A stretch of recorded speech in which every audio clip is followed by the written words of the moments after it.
guys, C.L. Cannon here from Fiction Atlas Press, bringing you another indie connection. Today I'd like to tell you about some indie books that you might enjoy if you're a fan of The Red Scholar's Wake by Aliette de Bodard. The first book I have for you is called Deus Ex Mechanic by Ryan Fletcher. Alice is the best mechanic the corrupt coalition regime has ever seen. When she's kidnapped by an infamous vigilante space pirate named Violet, she has to make the hardest decision she's ever made. Escape back to the comfort of the coalition, or risk everything to fight injustice. When Violet decided to ransack coalition vessels, she never thought she'd have to fight her feelings for Alice, too. Will giving into an affair with the treasonous mechanic cloud her judgment and jeopardize the safety of her crew? As they fight side by side against ruthless rival pirate Captain Leo and his crew, will they grow closer together, or will everything fall apart and leave them stranded in dark space? The second book I have for you is called Stargun Messenger by Darby Harn. Astra Adari must keep the last living star alive in a galaxy lost to shadows. Astra Adari is a mess. She drinks too much, remembers too little, and barely pays for it all as a Stargun messenger.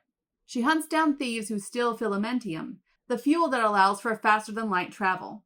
When Adari meets Jen Emera, she meets the girl of her dreams and the last living star. There's just one problem. Filamentium is only found in the blood of living stars. Everyone wields knives and justifications for butchering the living stars, but once Eldari knows the truth, she faces a stark choice. Either she turns Emera over to her employers, who control the Filamentium monopoly, or risk everything to help Emera fulfill her quest to save her people. The choice should be simple, but it's not losing her life that terrifies Adari. It's finally living.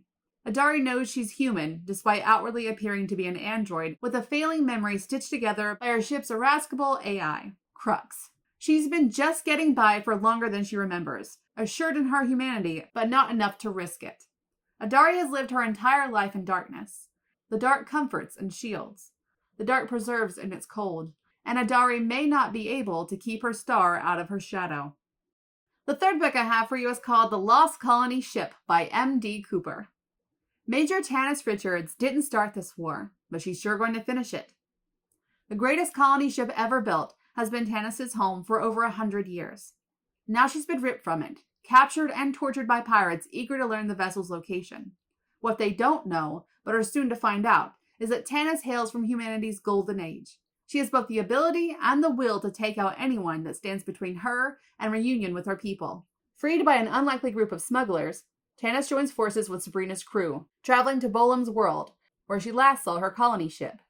Her mission leads the crew across hundreds of light years of space, from barroom brawls to facing the most powerful fleets in known space, in a showdown between lost ancient technology and modern might. What she doesn't know is that her actions are about to light a fire that will spread across all human space.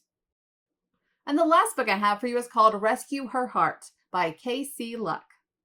Two women, one galaxy. As a decorated space ranger in the 8th galaxy, Captain Natalie Nat Reynolds has an exciting, albeit lonely life.